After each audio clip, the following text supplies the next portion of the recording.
Good afternoon, everyone. Today is May 21st, Friday. This is our weekly update for healthcare issues, specifically on Corona and COVID-19. And we are going to speak regarding our United Medical's client satisfaction results for Q1 2021. And Tanner Fuchs is going to join me in a couple of minutes. And after that, we have Katie and Christina from our client management team, and they're going to discuss the client satisfaction scores with us. And after that, we have my therapy session on the hospital issues and how the nonprofit hospitals are actually taking advantage of the system and making the healthcare more expensive for all of us. If you are interested in those, we'll have like 45 minute session today. And right after this, we are going to have our Bariatric Friday, and that's pretty much what's happening from our side. So I'm going to start sharing my screen. And I'm going to do this from that advanced level. No, actually, you know what? I won't do that, Tanner, because we have some stuff there not on PowerPoint. So, all right, hoping that everyone can see the screen that I'm sharing, and I'm actually looking at, yes. So just to give our vaccine COVID-19 updates. So Tanner probably now is the most knowledgeable person with the vaccine updates. So Tanner, go ahead. Sure. Thanks, Kemal. Just want to start with the updates on the path to herd immunity around both locally, the state, and the United States. So this is something we're keeping an eye on pretty regularly, week to week. This is just showing where we're at in terms of the average amount of doses that are administered per day on a rolling average, with the top left being here locally in Delaware.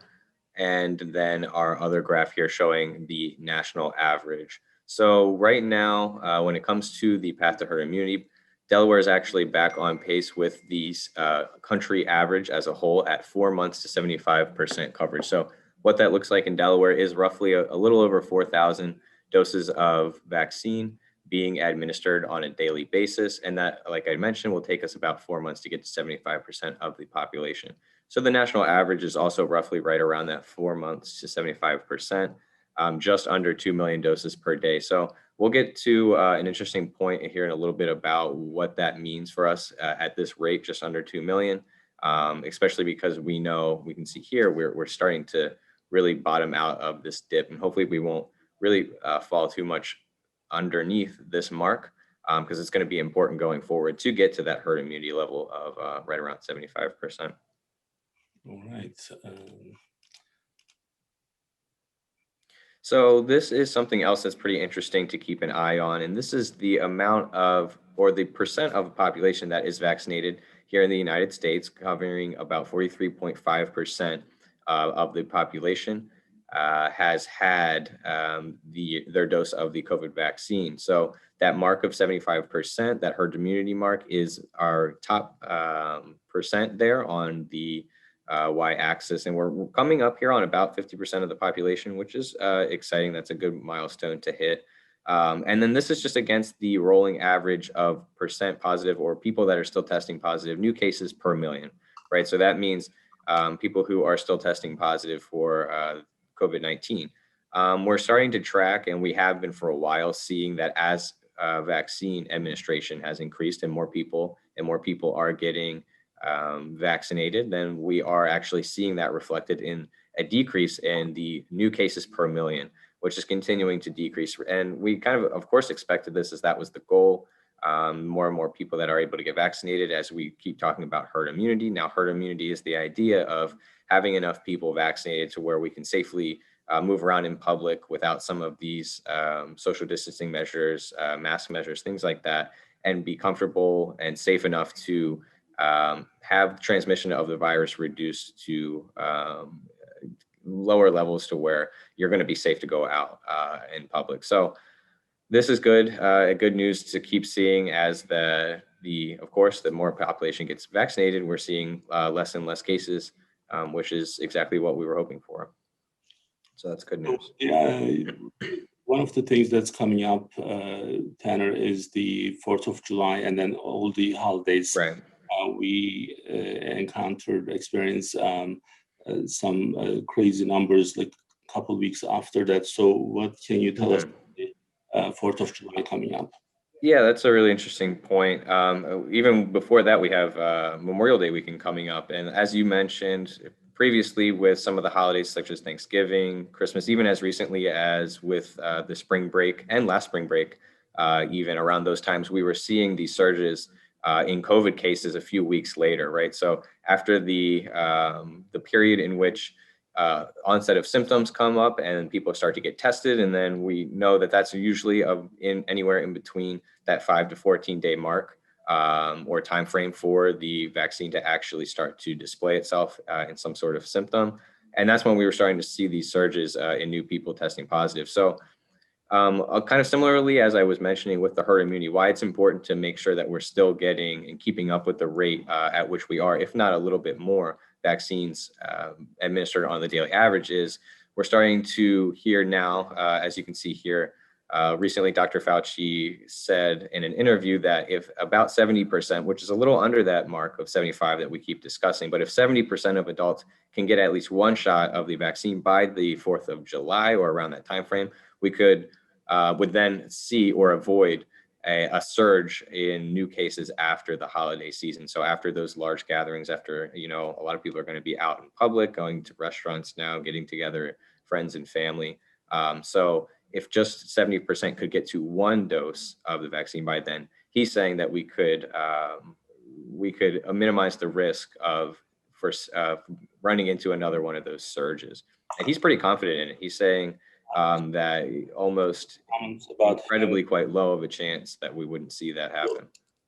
Tanner, I have some comments about him coming up, but I want you to actually tell us about your next one, because they're all coming down to Dr. Fauci's management of this pandemic. So one of the other issues that's not related to 4th of July or the Memorial Day is nurses are not happy with the new mask guidelines.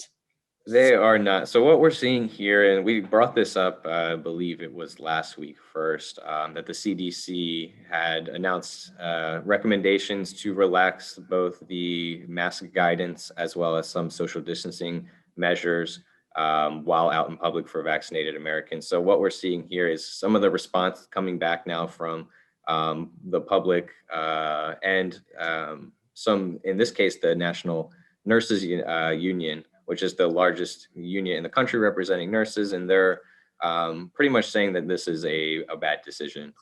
So we're getting a lot of confusion, mixed response from this so far, which was kind of expected, I think, just because of how quick and how kind of out of the blue, essentially, this was. I mean, when I first heard it, I was pretty surprised that they were coming out with this now, especially as of recently, and seeing that the rates of administration for vaccine are dropping. So that rate is starting to get slower and slower as we increase the amount of people that are getting vaccinated. So there's a lot of questions around it, I think. And I think some of these responses were going to be expected, right? So. Well, I do have to say, if I don't, then, it wouldn't be a therapy, right? So if I don't tell you exactly how I feel about this, we had ups and downs with Dr. Fauci. He is a year older than my dad. My dad is 80 years old, and he is 1940. He was born in, Dr. Fauci is. So 80 is a lot of age, and I think the job that he has is extremely demanding. And I don't want to disrespect anyone who's older than any of the elderlies, but including my dad. Well, if there are some big decision needs to be made, we have to kind of think twice, or if he has to still want to drive, he has to get some extra clearances, right? So, or if he's just maybe selling all of his real estate with one shot, then they would ask for some doctor's note or something.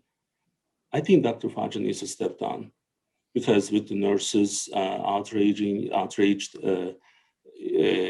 on the mask issue, they're absolutely right, because it's not clear. There's no evidence. Like all of a sudden one day we say, you know what, don't worry about it.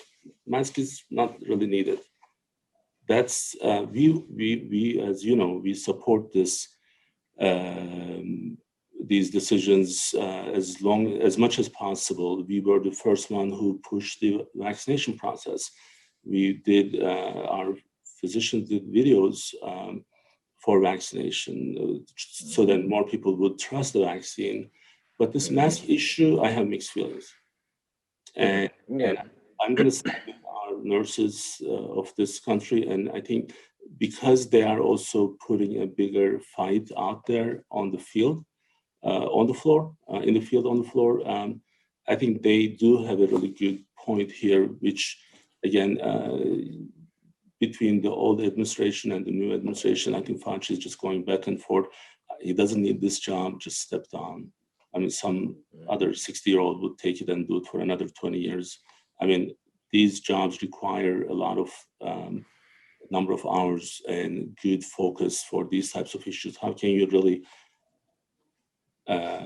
manage? Well, this, you know, I'm not just limiting this with him, even for the, you know, I'm not going to go politics, but. Well, it's interesting because I know this is coming originally from the CDC director, and they were saying that this was a science-driven decision. So to hear the mixed response, it certainly, it makes sense that people are kind of back and forth on this, especially with, as I mentioned, like how unexpected it was for the time. So I think it's definitely a viable response, and to hear, I think, what their response is going to be coming forward to kind of explain that, and to see now, I'm sure we'll start to get data on some data that's reflective of the decision here pretty soon. So we'll definitely be able to kind of have a better grasp on how whether right or wrong this really was. Mm-hmm. So we are going to shift gears here. So we are going to ask our revenue cycle management team members, Katie Needles and Christiana Abrams, if they can please join us. All right. So now I'm lucky I have like two beautiful ladies with me, so this is more fun. All right. Hi, Katie and Christina. How are you guys doing? Hey, good, Kemal. How are you? Good. So would you like to introduce yourselves? Christina, this is your first time on the live event. Katie, this Katie, I think did one or two, Katie, you did before. Yeah, I did one with you back in December about our patient inquiries. So we, in the last couple of weeks, we discussed our revenue cycle management process, and we give some information to our existing clients and some prospect clients. And now I thought today would be a good way to kind of tie this into all the satisfaction scores that we do with our clients. And since you guys are firsthand handling these, I just want to go over those with you. And then if there's anything you would like to make any comments while we are going through that, I would be more than happy to discuss that. So just so that I can share the PowerPoint here. You guys can see my screen. Let's share our actual, sorry, this is from our database directly. So now we, just so that for our audience would understand, we break our number of questions into 6 different sections, and then we have the comment section. So we go through these every month. We have twice a month department meeting with the RCM team. So now, so Katie, we can start with you, so you can take this question. So go ahead and tell us what this says, and then we'll go from there. So this is the first question on the survey. So the question is, I am satisfied overall with the services provided by United Medical. So it's a pretty straightforward question. As you can see from the results, 27 out of 28 of the practices that answered did agree with that. So it's a 96.4 acceptance rate and satisfaction rate. It's pretty straightforward if they're satisfied with the billing. So the revenue cycle, the billing, this is the most generalized question, but it's really good to see that 96% are satisfied with the overall services that we provide, whether that's payment, posting, billing, additional support in business development, et cetera. That is correct. So now I'm going to go to Christina for the next one. So then we take this overall question and we come down to the communication issues for United Medical. So Christina, tell us about this one. So our second question was, I am overall satisfied with the communication between my organization and United Medical. So out of the 28 reviews that we had received for Q1, all 28 of them had agreed with the question for that. And on our end, communication is really important because we need to make sure that we're identifying any trends or anything we're seeing within the billing and communicating that with the doctors to make sure that we're helping them improve their overall charges going out and increasing the revenue that comes back for them.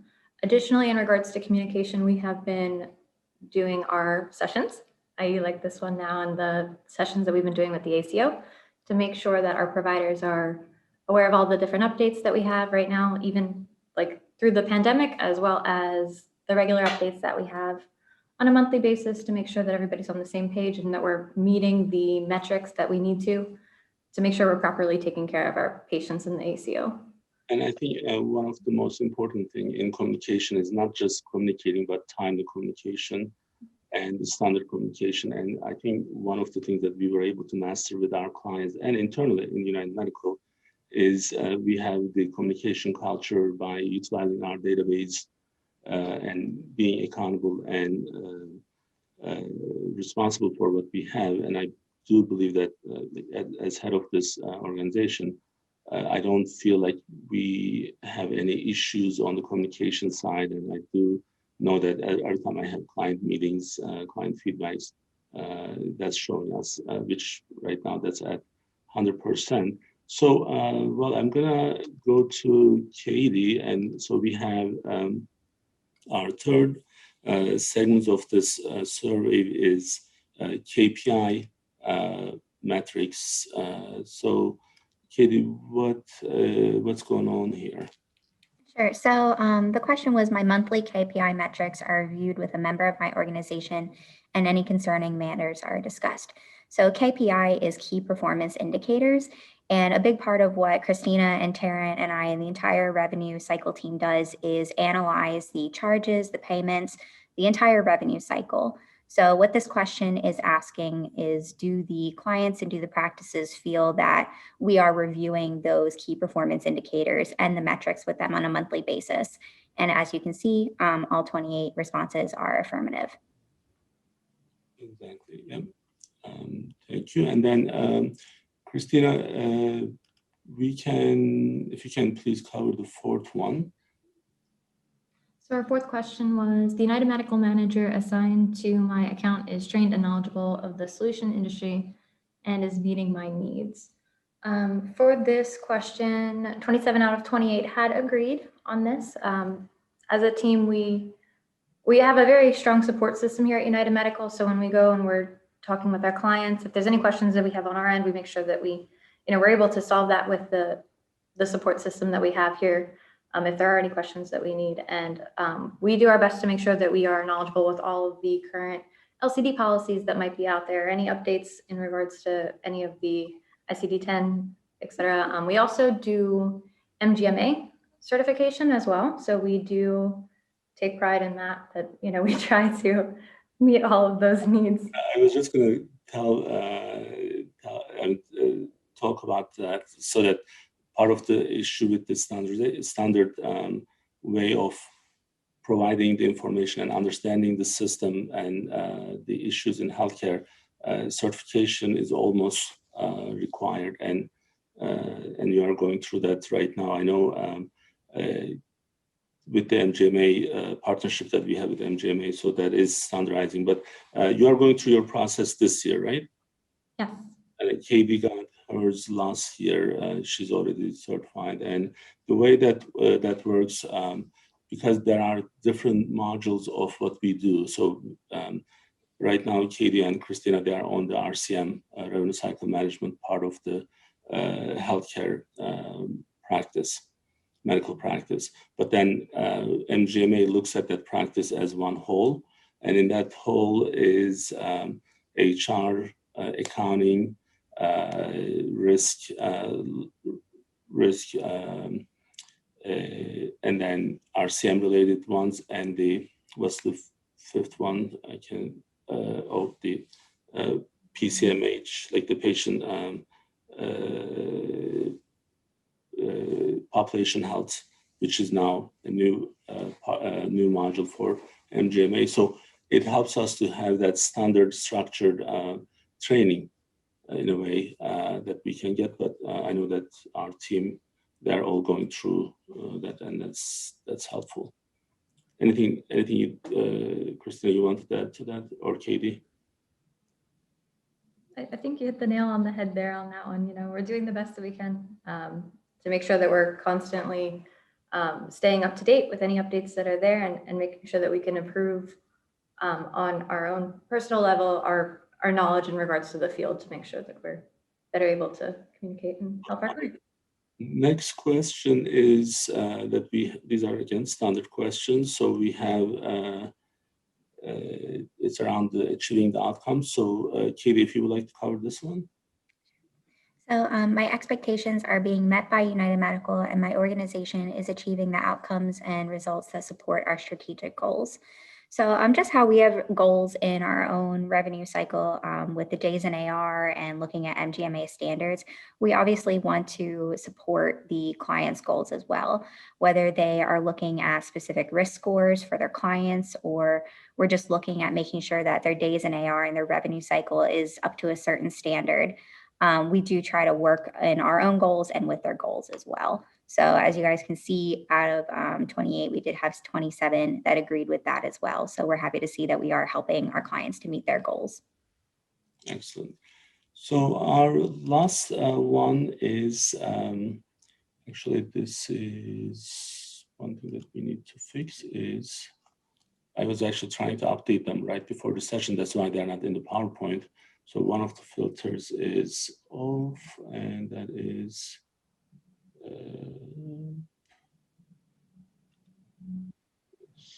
quarter. I think that's this one. So we asked about the payment posting team. So Christina, right? We're on Christina now. Christina?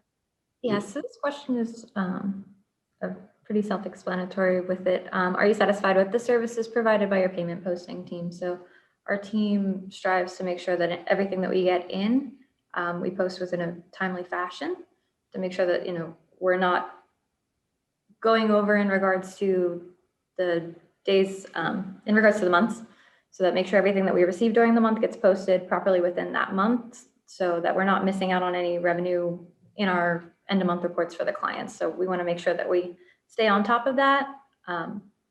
And it looks like on this question, 27 out of 28 had agreed. So we had a really good quarter in Q1 2021. You know, one of the, I think, so I'm going to ask this, like it's not a question necessarily, but it's just my own take. What I see is there are certain standards that we have to provide. That's correct, and that's true for the regular routine, everyday type of work. But what happened last year was with the starting the pandemic in March, there was a big transition needed to happen. And I believe how quickly we were able to actually set up our daily meetings with the entire client base nationwide. And we did that for several months, and then we went down to like twice a week now, from daily to twice a week. I think that made, you know, everyone does something, but then to be special, you have to really take that extra step, the extra effort that you have to show. And I think that's what we are capable of.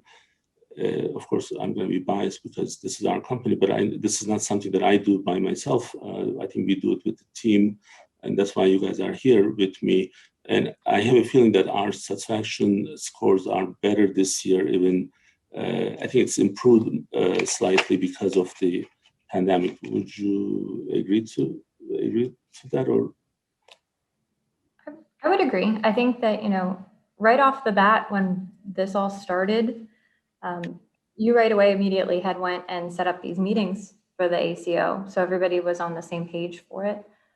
I think that since we did raise to that level that was above the expectations of normal, a lot of the providers did appreciate it. I know that I had received a lot of positive feedback as we were going, because since this was so new, we didn't know which direction to go with a lot of this. So we were able to right up front get everybody together and have everybody on the same page. And as updates came out, we made sure that we were on top of it and gave everybody the information that they needed. So we didn't run into any issues where there was any type of chaos. So I think that was really good on our end. And I know that from talking to some of the clients that I have in the past, they greatly appreciated it. So I think we're doing pretty good. We're happy to hear that. Well, ladies, thank you so much for joining me today. So I'm sure I'll ask you again. We are going to now start my therapy session with the cost of healthcare and some of the issues with the hospital system, how the nonprofit is actually taking advantage of our Medicare, Medicaid population, perhaps. So I'm going to be sharing those. Again, thank you. Thanks. Thank you. Now, Mr. Tanner, are we back? Yep, coming up here in a second. So, all right, so what I'm going to do here is this time I'm going to do this. So let's try how that works for today.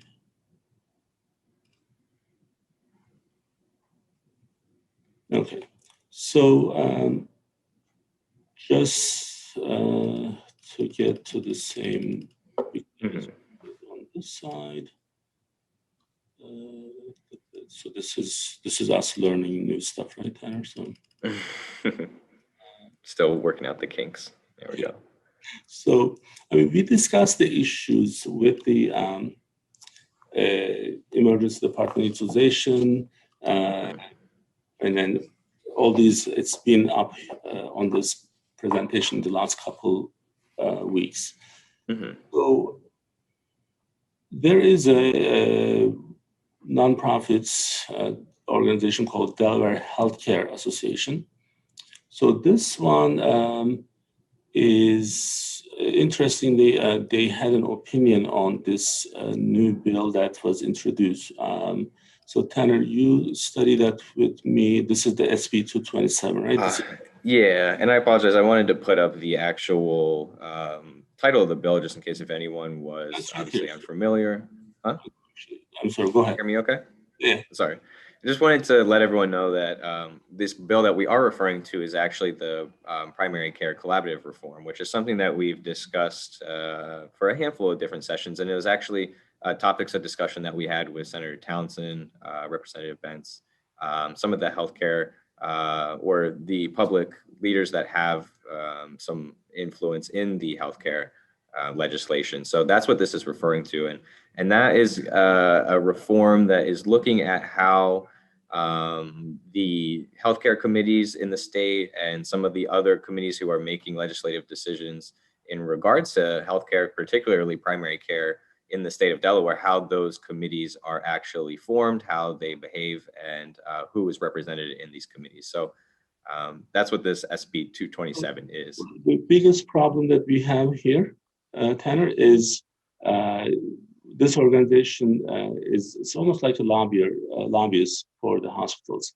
Now, I do have a strong opinion on when they call this healthcare association. That's not true. This is the hospital association, and you can check the well, that's interesting because that's reflected here. I think that's why we wanted to, and like you mentioned, this is their response or initial remark regarding part of this bill. So essentially, you can kind of see that here in the highlighted areas. They're a little hesitant to and a little upset with how it's currently laid out regarding the Medicare and Medicaid populations, kind of saying that we have to remember the hospitals are what the Healthcare Association call here the primary safety net for providers, as they're able to take on these populations in addition to commercial health populations. So that's kind of what their point is here, and why this would be a bad idea. This could possibly end up causing losses for the hospital system. So, but that's far from the truth, because Right. what we know is like this point that they made, Medicaid and Medicare, if they are the only one who's taking,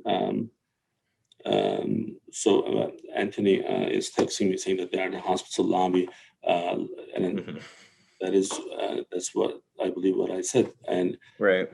what I was doing is their title is Anthony.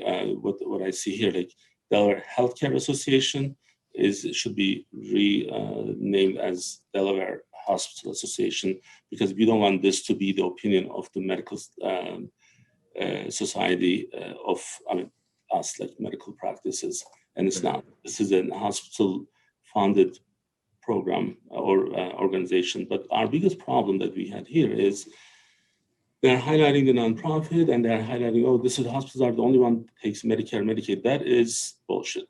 So that's a big bullshit, because that's not true. All of our practices, I don't know anyone who doesn't take Medicaid. I don't know anyone who doesn't take Medicare. I'm not saying that there isn't any. Knowing this system very well, all I'm saying is 99% of the practices are taking Medicaid with our limited resources. And this guy, Mr. Wayne Smith, I know him. He's in every state meetings. But the problem is that's misrepresenting the truth. So we all take Medicare, Medicaid. Now, speaking of taking Medicare, Medicaid, we also want to understand this: nonprofits are not immune from legal issues. And I wanted to share this latest one from 2018.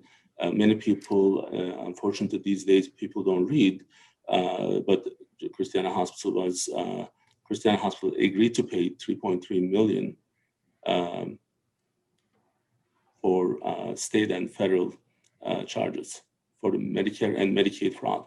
So it's interesting how Delaware Healthcare Association is advocating for hospitals taking Medicare and Medicaid, but then when you read it with this one together, I'm like, well, one of them is not true, and the other one is you're part of the settlement like this with the kickback. That's not really good. So I think Dr. Levin was, and there's a 3.3. right. And there's just in a little bit, sorry, didn't mean to interrupt Kemal, but if anyone is unaware or unfamiliar with exactly, it has it kind of highlighted up here what kickback scheme would be. In a little bit, we'll get into some information that actually talks about what that exactly entails. Yep. So this is an article that it's kind of voicing our concerns related to this news update we have with Christiana and Highmark partnership. So this was this in Washington Post? Correct. Yeah, this was an op-ed piece from recently, I believe. And like you mentioned, it's just highlighting and kind of voicing really the same concerns that we've been discussing week in and week out on a national level. It's not necessarily something that's local. I know that we sometimes focus on local hospital systems, of course, just because that's the population that we're caring for in our offices. But that doesn't necessarily mean that this issue is not local. It's certainly something that's seen elsewhere. So where I want to go from here is, since it's my part of the therapy, so I do want people to understand that we are not crazy people. I'm going to actually stop sharing for a second. So Tanner, I know you and we discussed these issues prior to these. I usually go through for the entire week to see what we should be presenting, and then you do your work from your side, and then we put it all together. Now, and my discussions with you guys usually is, and then this happens with the other team members as well, Sometimes I see you guys like, oh my God, is he really telling me the truth? Or because some stuff that I'm sharing with you guys, what happened in the healthcare industry is unreal. And then I can see in your eyes that you're questioning, well, let me just read exactly what he's talking about. I get that a lot from you guys. Nothing bad, because I know it's unreal. And unreal things are happening. So I'm going to actually show you guys an exercise of our biggest nonprofit and biggest employer of Delaware, Christiana Hospital. And we are going to examine their numbers. And these are public numbers. I do get some messages in terms of where these numbers are coming from. They are public, available for public. So you have to find it. So I spend my time, and you have to spend your time. But ours is from guidestar.org. That's an organization shares the nonprofits financial numbers. So they have to, because nonprofit means is people of this country are paying for the irresponsible decisions. So I'm going to just tell you this as much as I can in a way that you really need to understand, as you mean our audience. So this is Christiana Hospital in years. So this is the they have their income statement in three main groups: surgical cases. Actually, the one that we are going to discuss is this just surgical cases part of it, and then I'm going to go to the second income group, which is the labs, and then the next one is the hospital services. So Christiana Hospital in year 2010-11 fiscal year, 2010 fiscal year, they did 40,000 cases. All right, so 40,000 is total number of surgical cases. Profit margin was 42.5%. Actual profit from these services is 80 million. All right, so now when you compare this with the latest available, the 18-19 timeframe, they have they went down to 37,390 cases. Profit margin was 45, and the profit was at 118 million. So now, first of all, for a nonprofit, I think this is a genius business when you are reducing your number of cases, but you are increasing your income. You increase your profit margin by 45%. You see, like this is the difference between 118 and 80 million. So what,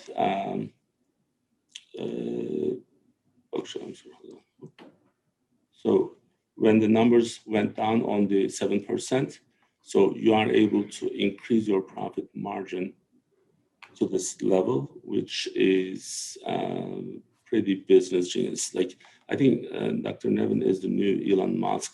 I thought I was, but I'm going to give that to her. So good job. So who's paying this? You, me, and everyone else. This is the same surgical procedures. So I'm going to actually just share the cost per case numbers. So 4,695 was in 2010. Revenue that time was 6,705. And then in 2018, cost went up to 6,900. And then revenue went up to 10,000. Now, although the change on the cost went up by 49%, they were able to increase the total revenue by 52%. Now, first of all, we don't know, well, we actually know why there was an increase on the cost, because that includes their number of people. If you have more, or if you do spend more, if you have more OR running inefficiently, you are going to be responsible for the cost. The cost of the surgery did not go up. Operation of the surgery did go up, because we know this, because we run a surgery center and we have our own data from here. So I find this extremely interesting, Tanner. So the other thing that I want to kind of just to give the summary, like how the hospitals have to show their income. So this is what I was looking in the beginning. So they look at their operating room, which is the surgical cases, their labs. So Christiana Hospital was making money here. They're making money here. Somehow for the hospital, actual hospital services, they're losing money. Now, so I'm going to explain this in a way that what's in there is the doctor's salaries, nurse salaries, medical staff, rent, benefits. Like those are the ones that I can name quickly. Now, what I want us to kind of remember is, so why are they paying their doctors more? So Tanner, I'm just, having to have this dialogue. So Sure. they pay more. So then they said, well, I'm going to pay more on their salaries. We don't pay as much as they do for our medical staff. We lost someone last week to Christiana Hospital because they were paying 20% more for MA. Why? Because they can be responsible financially. Then they rent more because they have more bigger buildings. We do not need bigger facilities. We need quality facilities, quality providers. And I think Christiana Hospital is deliberately hospitals. Let's not just let's not single them out. Right. Hospitals are in charge of the expenses, and then they are deliberately increasing the expenses.